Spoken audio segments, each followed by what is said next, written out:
everybody. Welcome back, Real Talk Sportz Season 2. I'm here with my professor, Professor Soolmaz Abooali, and she's here just to talk. We'll be guest featuring a lot of people this semester.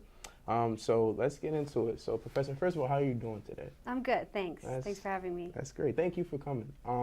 I wanted to talk to you about, let's start with your background here. How long have you been at Mason? What led you to come to Mason? Let's just let the people know about who you are. Oh, sure. So I started at Mason in 2003, and I've been here like off and on since then. Did my undergrad here, then did my grad school, and now I'm currently in a PhD program, and I hope to graduate with my doctorate in conflict analysis and resolution, hopefully in the next year. Okay, me too. Yeah, that's right. We got it. Let's do it. Yeah. What would you say is your motivating factor to do what you do? Educate, particularly in the sports, the class that we're in, 480 sports diplomacy. What leads you to like, okay, sports diplomacy, that's where I want to be in? Okay, so initially, my interest in the sport world, and in my case in particular, is the martial arts.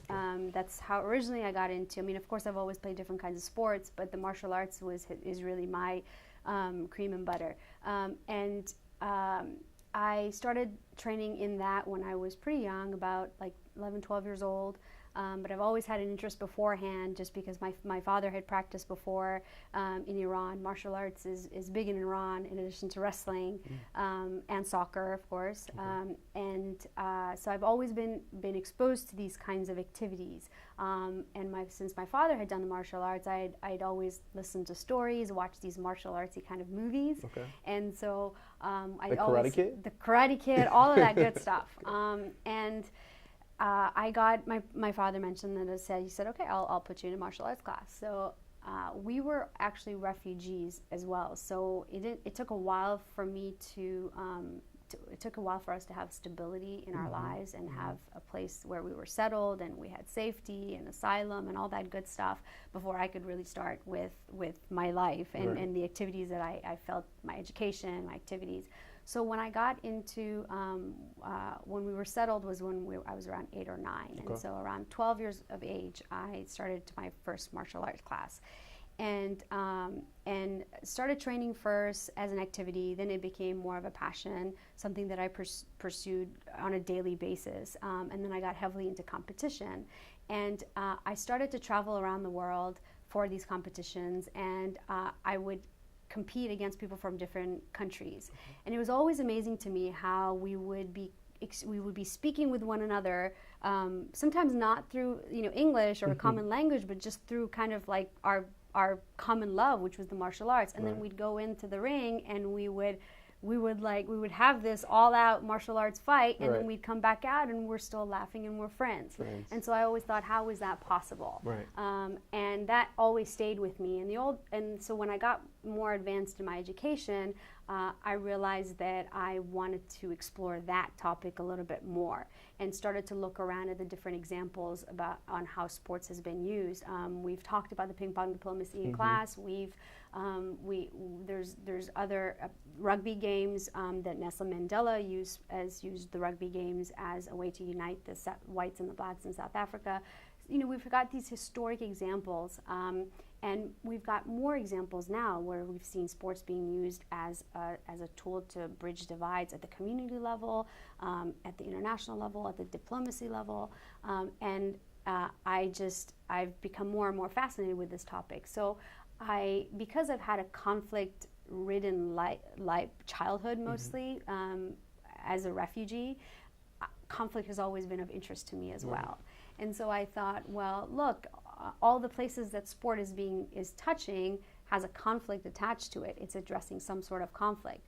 And so naturally, I found the conflict resolution program at George Mason and fell in love with that, and merged my martial arts background, which I'm still continuing to be active in, and started to conduct programs where I would work with the State Department, or I would work with different NGOs in the area, with different international groups, or I would travel to different places and work with individuals, teaching them the basics of traditional karate, which is my style. Okay. It's a Japanese-based, it's Shotokan really, which is a traditional type of karate, Okay. and it's Japanese-based. And so I teach them the principles of that art while infusing conflict resolution skills Okay. and principles into that technique. So it's not really a classroom setting where you're really learning stuff, but you're active, you're doing stuff, you're engaging with different people. Okay. But you're also, it's almost like you're creating this simulated conflict setting, Right. Especially with the martial arts, Right. structure. Right. But you're having people to really step back at the same time and look at what they're doing and see how the conflict of being so close to another person, feeling a threat almost, what that invokes in them and how they're able to communicate with the person in that kind of tense setting. Okay. So that's an example of kind of how I've mixed sports and or martial art in my case, and conflict, and kind of looped it into my work and my studies. Okay. That's fantastic, by the way. How do you see, like, clearly you're a woman, so as a woman, how do you see women's role in sports, and particularly the field which you're addressing, like martial arts or traditional kickboxing? How do you see women's role in sports, just bottom line? Well, we've come a long way. I mean, you go back to like Billie Jean King. You know, she fought for gender equity. And then since then you've had all the way up to now Serena Williams, right? Who's this just this fantastic athlete, role model, and just had a baby at the same time, right? Wow, around she two. was That's right. participating, yeah. That's right. She was like 5 months pregnant or Yeah, something she at was the 5 time. months, yeah. I think she just like posted a picture of her baby too. So she must have just had the baby now. But so anyways, congrats to her. But we've seen women's role. We've seen women's role in sport increase, not only in popularity but in access to the sports, especially in the United States. Do we have some ways to go? Of course we do. In the mixed martial arts world, or even in my specific niche of the martial arts, traditional karate, it's obviously we've seen more women in their traditionally male-dominated activities or sports. But we've seen kind of some role models pop up. Ronda Rousey, for example, she was the first face of the Ultimate Fighting Championships, UFC, and so she was huge. She's very much credited with basically bringing a different image of women to the forefront. That we're not timid and weak or defenseless, but frail. But hey, like we're strong. We're basically the opposite of all that. Right. And we've got a voice, and we can excel in anything that we want, whether it's a male-dominated sport or not. In terms of pay equity, no. I mean, we've still got a ways to go. Whether you're in the work field or whether you're in the sports, in the MMA, there's still a disparity as well, with the average amount that male players make versus the women. And then also if you take big names like Gina Carano, which was also another, she was actually before Ronda Rousey came up, and Ronda Rousey, if you take them out of the equation of the average amount that women make per fight, that it drops significantly as well. I think I forget the figures, but it's a pretty significant figure. So we've got a long ways to go there. We've also got a long way to go in terms of imagery with female athletes. So, for example, in the MMA world, you have a lot of fans talking about, well, what would she look like if she wasn't a fighter? What does she look like in normal clothes, or how hot is she at the weigh-in in her bikini? Yeah, I remember that was a big thing with Miss Rousey. That was a big thing with her, and so and it continues to be. I remember Gina Carano had a lot of that around her too. I mean, she's moved on to the film industry as well and is not fighting anymore. But there was a lot of that about how, oh yeah, she can hit, but look how beautiful she is, right? So we don't talk about these big names like Conor McGregor is a big name right now, who just fought Mayweather, and that's a whole different topic too, right? But Definitely. yeah, but like we don't talk about, is he a good-looking man? Is he Right. hot or not? What would he look like in Yeah. normal clothes? And we don't. So what we need to do is, we've got a long ways to go in that we need to change the dialogue of how we talk about female athletes. And if we don't start, we're never going to make progress. Gender the pay equity, the fiscal issue. Of course, I'm sure that a lot depends on how many fans tune in, just kind of ratings as well. I'm sure that plays into how much players get. But I think dialogue around there is important too. Everything starts with someone bringing up an issue and creating talk about it. And so once we can do that, like what you're doing, what your show is doing now, talking about gender issues, that's an example of dialogue and how we can get started. And the more people we can get included in hearing this stuff and being a part of this, that's how we can eventually create change. It's probably not going to happen as fast as we want it to. Change never comes easy. Right? Change never comes easy. It's lasting change is very incremental. Agreed. And so this is a great example of basically going on that path. Thank you.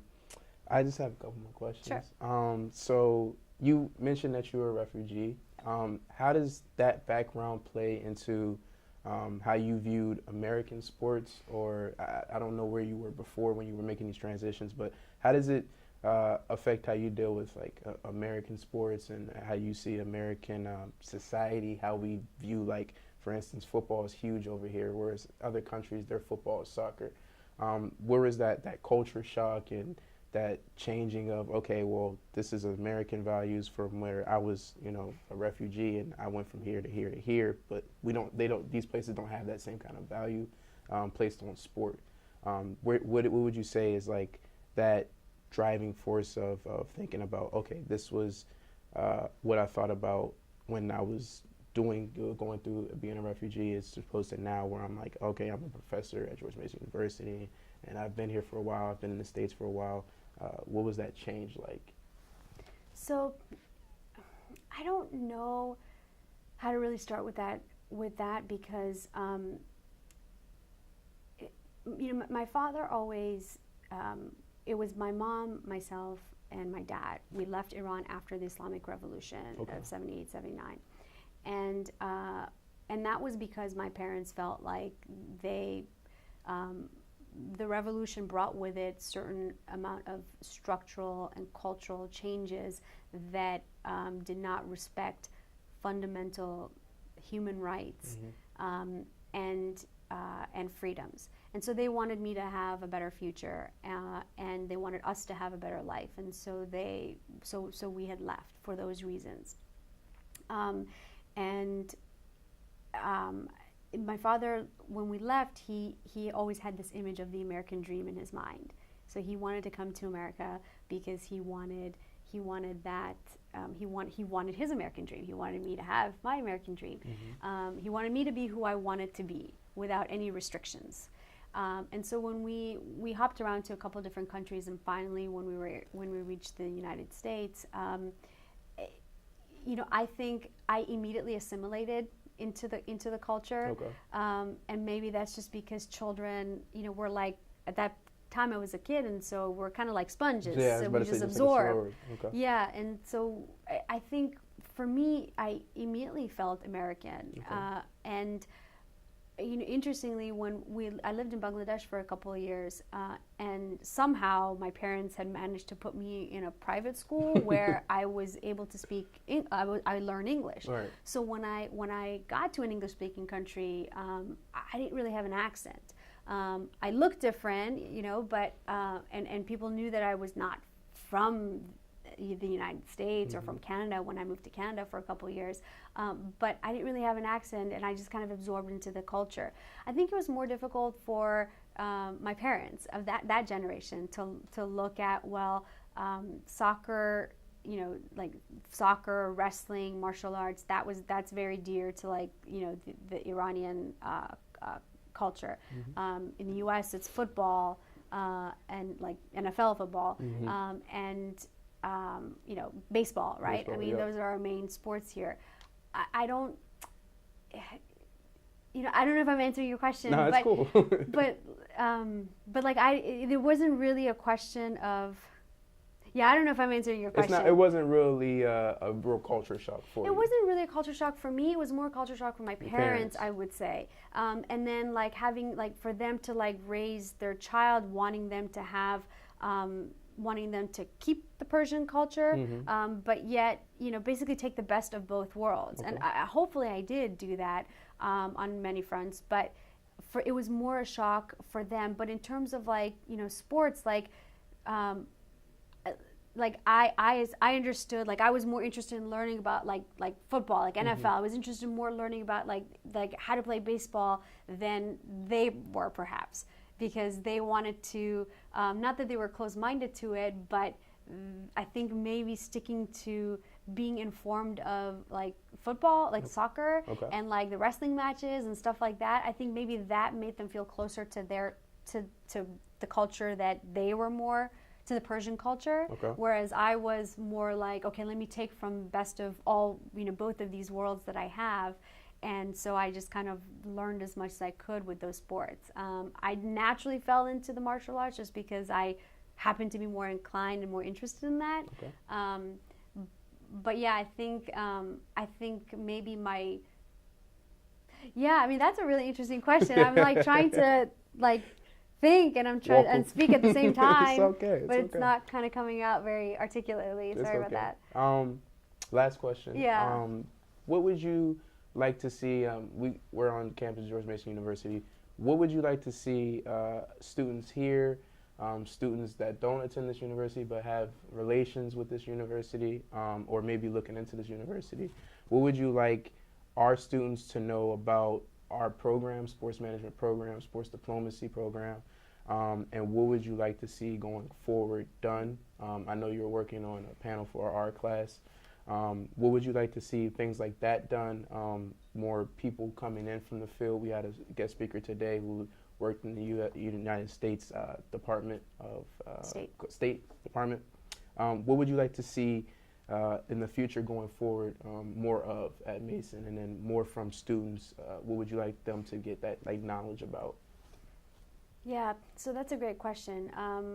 We've got a diverse population at Mason. We're located in the heart of policy making. We're right next to DC. So location. When they say that in real estate, I mean it's true for universities too. But we're at strategically at a great location, and we've got